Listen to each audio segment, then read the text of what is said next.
students, today we are going to see direct indirect speech. चला तर विद्यार्थी मित्रांनो, आज आपण असा भाग शिकणार आहोत की डायरेक्ट दिलेलं वाक्य असेल त्याला इनडायरेक्ट मध्ये कशा प्रकारे करायचं याविषयी जाणून घेऊया.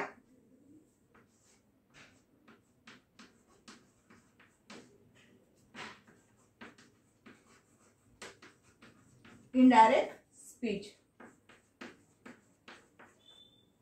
आता direct and indirect speech, direct speech and indirect speech हे नेमकं काय असते बरं? जनरली पेपरला तुम्हाला डायरेक्ट स्पीचचं वाक्य दिलेलं असते, त्यावरून आपल्याला काय करायचं असते, इनडायरेक्ट स्पीचचं वाक्य बनवायचं असते. यालाच अनादर वर्ड काय आहे माहिती आहे का कुणाला? तर यालाच दुसऱ्या भाषेमध्ये नॅरेशन असं सुद्धा म्हटलं जाते. और मध्ये नॅरेशन म्हणजे एक तर तुम्हाला काय होते पेपर मध्ये आलं तर त्या ठिकाणी direct speech into indirect speech असं लिहून येते किंवा चेंज इनटू नॅरेशन अशा पद्धतीने तुम्हाला पेपर मध्ये आलेलं असते. तर या ठिकाणी आपण वन बाय वन जे काही सेंटेन्सेस असतील, जे सेंटेन्स टाइप आहे त्या प्रकारामधला फर्स्ट टाइप जो आहे त्याबद्दल बघूया. म्हणजेच कुठला ॲसर्टिव्ह सेंटेन्स याविषयी आपण बघूया. म्हणजे दिलेलं वाक्य जर ॲसर्टिव्ह सेंटेन्स मध्ये असेल तर अशा वेळेस इनडायरेक्ट करत असताना कशा प्रकारे आपलं इनडायरेक्ट मध्ये बदल होईल याविषयी आपण जाणून घेऊया. Let us see first sentence. I said I can do my work. बघा या ठिकाणी तुम्हाला काय दिसत आहे? I said I can do my work. First of all, you observe the sentence. Which type of here? दिलेल्या वाक्यामध्ये कोणत्या प्रकारचं वाक्य आलं हे आपल्याला पहिले ओळखायचं असते. कारण की यामध्ये जे सेंटेन्स टाइप आहे such as assertive sentence, interrogative sentence, imperative sentence and exclamative sentence या चार सेंटेन्स मधून कोणत्या प्रकारचं वाक्य आलेलं आहे याविषयी तुम्हाला जाणून घ्यावं लागेल. तर सगळ्यात पहिले आपण जे बघत आहोत ते म्हणजे ॲसर्टिव्ह सेंटेन्सचं इनडायरेक्ट स्पीच कशा पद्धतीने केलं जाते हे कशाने ओळखणार तुम्ही? चला दिलेल्या वाक्याकडे लक्ष द्या. या ठिकाणी I said I can do my work असं दिलेलं वाक्य आहे. सगळ्यात पहिले दिलेल्या वाक्यामध्ये रिपोर्टेड व्हर्ब आणि रिपोर्टिंग स्पीच काय असते हे तुम्हाला ओळखता आलं पाहिजे. या ठिकाणी आय सेड हा जो भाग आहे याला काय म्हटलं जाते? Reported verb. याला काय म्हटलं जाते? रिपोर्टेड व्हर्ब म्हटलं जाते. आणि जे इन्व्हर्टेड कॉमा मध्ये आहे याला रिपोर्टिंग स्पीच असं म्हटलं जाते. Reporting speech. तर आता याचा आपल्याला बदल करायचा असेल इनडायरेक्ट करत असताना किंवा चेंज इनटू नॅरेशन मध्ये करायचं असेल तर कशा पद्धतीने करायचं बघा. सगळ्यामध्ये काय करायचं, दिलेल्या वाक्यामध्ये जो रिपोर्टेड व्हर्ब आहे म्हणजे जो स्पीकर आहे त्या स्पीकर कशाविषयी बोलत आहे का, की स्पीकर स्वतःच बोलत आहे? कारण याच्यामध्ये स्पीकर पण असतो आणि लिसनर पण असतो. पण या वाक्यामध्ये फक्त आपण स्पीकर सेंटेन्स बघत आहोत म्हणजे बोलणारा कोण आहे बघायचं. या ठिकाणी बोलणारा कोण आहे? आय आहे. जर वाक्यात फक्त सेड आला असेल तर सेडचा बद्दल काय घ्यायचं तुम्हाला? सेडच घ्यावं लागेल. कारण हा कुणाशी बोलत आहे का? नाही. म्हणजे तो स्वतः सांगत आहे. ठीक आहे, मी म्हणालो आय सेड. तर या ठिकाणी दिलेलं वाक्य ॲसर्टिव्ह सेंटेन्स मध्ये आहे. हे कसं ओळखणार आपण? तर इन्व्हर्टेड कॉमामध्ये सुरुवातीला जर सब्जेक्ट आलेला असेल, या ठिकाणी सब्जेक्ट आलेला असेल तर अशा वेळेला काय करायचं, जर S plus V plus object अशी जर रचना आली असेल वाक्याची आणि शेवटी जर फुल स्टॉप येत असेल तर अशा वेळेस दिलेलं वाक्य हे ॲसर्टिव्ह सेंटेन्स मध्ये आहे म्हणून लक्षात घ्यायचं. ठीक आहे, बघा या ठिकाणी सब्जेक्ट आलेला आहे, हेल्पिंग व्हर्ब आलेला आहे, व्हर्ब आलेला आहे आणि ऑब्जेक्ट आलेला आहे. Is it clear? त्यामुळे दिलेलं वाक्य काय झालेलं आहे? ॲसर्टिव्ह सेंटेन्स मध्ये आलेलं आहे. तर अशा वेळेस आपल्याला इनडायरेक्ट करत असताना टू पार्ट्स, दोन वाक्य जॉईंट करायचे. आपल्याला दोन वाक्य जॉईन करायचे म्हणजे नेमकं काय करायचं आहे? ॲसर्टिव्ह सेंटेन्स मध्ये असल्यामुळे दोन वाक्य जॉईन करताना कोणतं वापरावं लागेल कंडिशन? या ठिकाणी दॅटचा वापर करावा लागेल. कारण दिलेलं वाक्य ॲसर्टिव्ह सेंटेन्स मध्ये आहे.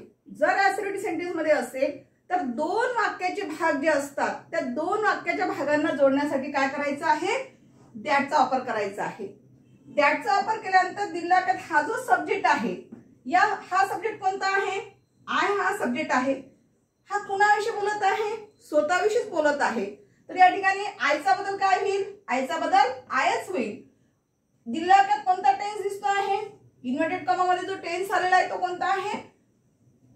म्हणजे प्रेझेंट टेन्स दिसत आहे. तर दिलेलं वाक्य जे रिपोर्टेड व्हर्ब आहे, या रिपोर्टेड व्हर्ब वरून आपल्याला काय करायचं आहे?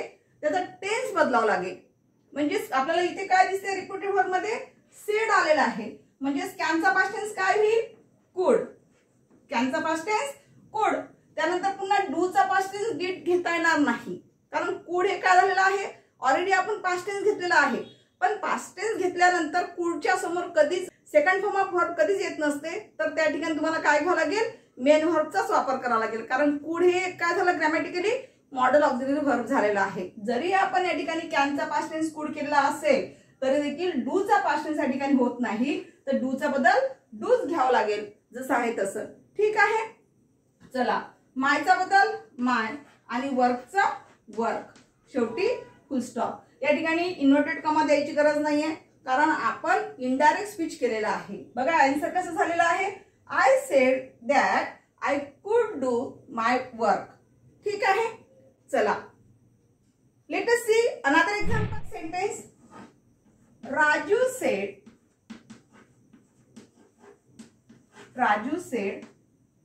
I work with my hands.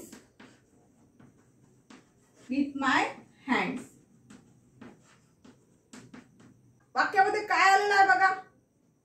सगळ्यात पहिले बघा, फर्स्ट सेंटेन्स मध्ये जे मी तुम्हाला रूल्स सांगितले होते, कोणतं वाक्य कसं आलं तर कशा पद्धतीने करायचं याविषयी बघायचं आपल्याला. सगळ्यात पहिले वाक्याचा टाईप ओळखायचा. सगळ्यात पहिले वाक्याचा टाईप ओळखताना सगळ्यात पहिले काय बघायचं आहे? इथे रिपोर्टिंग स्पीच कोणतं आहे आणि रिपोर्टिंग व्हर्ब कोणतं आहे हे पहिले बघायचं. या ठिकाणी राजू सेड हे तुमचं काय झालेलं आहे? रिपोर्टेड व्हर्ब झालेलं आहे. हे तुमचं रिपोर्टेड व्हर्ब झालेलं आहे. आणि जे इन्व्हर्टेड कॉमा मध्ये आलेलं वाक्य आहे ते तुमचं काय आहे? रिपोर्टिंग स्पीच आहे. ठीक आहे. चला, तर आता दिलेलं वाक्य हे पुन्हा पडताळून बघायचं आहे. ऑब्झर्व करा, दिलेलं वाक्य हे कोणत्या टाइप्स ऑफ सेंटेन्स मध्ये आलेलं आहे. तर हे सुद्धा कसं आहे? ऍसर्टिव्ह सेंटेन्स मध्ये, कारण इथे सब्जेक्टनी सुरुवात झालेली आहे. शेवटी subject plus verb plus object ही कन्स्ट्रक्शन आल्यामुळे त्या ठिकाणी दिलेलं वाक्य कसं आहे? ऍसर्टिव्ह सेंटेन्स मध्ये आलेलं आहे. ऍसर्टिव्ह सेंटेन्स म्हणजेच काय? विधानार्थी वाक्यामध्ये आलेलं आहे. ठीक आहे. तर अशा वाक्याला सुद्धा कशा पद्धतीने बनवायचं इनडायरेक्ट करत असताना याविषयी जाणून घेऊया. चला, आन्सर करा. व्हर्ब काय आलेलं आहे? तर Raju sed. As it is जशा तसं घ्यायचं. राजू सेड. आता या पहिल्या वाक्यामध्ये आपण इथे बोलणारा कोण दाखवला होता? आय दाखवलेला होता, राईट. पण या ठिकाणी इथे काय आलेलं आहे? राजू आलेला आहे. राजू एका मुलाचं नाव आहे. राजू एक नाउन आहे. पण तो कसा कोणत्या जेंडर मध्ये आलेला आहे? मेल जेंडर मध्ये. तर याचा बदल आपल्याला इनडायरेक्ट करत असताना लक्षात घ्यायचा आहे. ठीक आहे. चला, दोन वाक्य जोडण्यासाठी पुन्हा दॅटचा वापर करा केला. या ठिकाणी इथे जे आलेलं आहे सेंटेन्स मध्ये जे प्रोनाउन यूज केलेलं आहे हे काय आलेलं आहे? आय. पण आय हे कुणासाठी वापरलेला आहे? आय जो आहे तो आय हा कुणासाठी वापरलेला आहे? तर आय हा राजूसाठी वापरलेला आहे. त्याच्यामुळे या राजूचं प्रोनाउन या ठिकाणी घ्यावं लागेल आपल्याला. इथे आपल्याला आय घेता येणार नाही. बरेच मुलं या ठिकाणी कन्फ्युज होतात की आय घ्याव की राजू घ्याव. तर तुम्हाला आय घेता येणार नाही, राजू पण घेता येणार नाही. तर राजू ऐवजी काय घ्यावं लागेल? तुम्हाला ही बदल घ्यावा लागेल, ही लागेल. कारण राजू आला, राजूनी काम केलं असं कधी आपण बोलतो का? नाही. कारण एकाच व्यक्तीचं पुन्हा पुन्हा आपण नाव घेत नसतो. एकदा राजू आला, त्याने काम केले असं आपण म्हणतो. म्हणजे त्याच्याविषयी काय वापरत असतो आपण?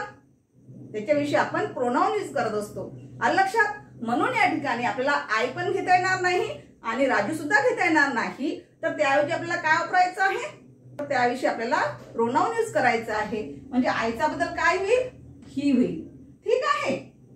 चला, इथे आपण ही घेतल्यानंतर या इन्व्हर्टेड कॉमा मध्ये जे वाक्य आलेलं आहे त्याचा टेन्स बघा. कोणत्या टेन्स मध्ये दिसतो आहे? प्रेझेंट टेन्स मध्ये. कारण वर्ब जे आहे वर्ब हे कसं आलेलं आहे? प्रेझेंट टेन्स मध्ये आलेलं आहे. म्हणून या वर्बचा काय करावं लागेल तुम्हाला? आता पास्ट टेन्स करावं लागेल. म्हणजे सिंपल पास्ट टेन्स. म्हणजे वर्बचा पास्ट टेन्स काय होईल? वर्क. ठीक आहे. चला, त्यानंतर विथ. इथे काय आलेलं आहे? माय आलेलं आहे. माय हँड्स. माय मीन्स माझे हात का? नाही, राजूचे हात. मग राजूचे हात म्हणायसाठी काय म्हणावं लागेल? मायचा बदल घेताना त्याचे हात. त्याचे हात म्हणायसाठी काय म्हणावं लागेल? मायचा बदल काय करावं लागेल? हीच घ्यावं लागेल, हीज हँड्स. ठीक आहे. चला, तर अशा प्रकारे तुमचं वाक्य कसं होईल बघा. आन्सर कसं होईल. Raju sed that he work with his hands. ठीक आहे.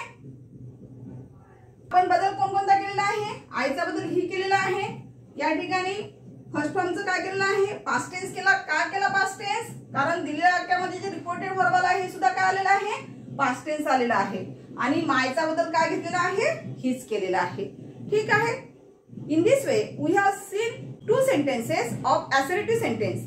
तर विधान वाक्याचे आपण 2 वाक्य पाहिलेले आहे. In the next video we will see the next part of grammar.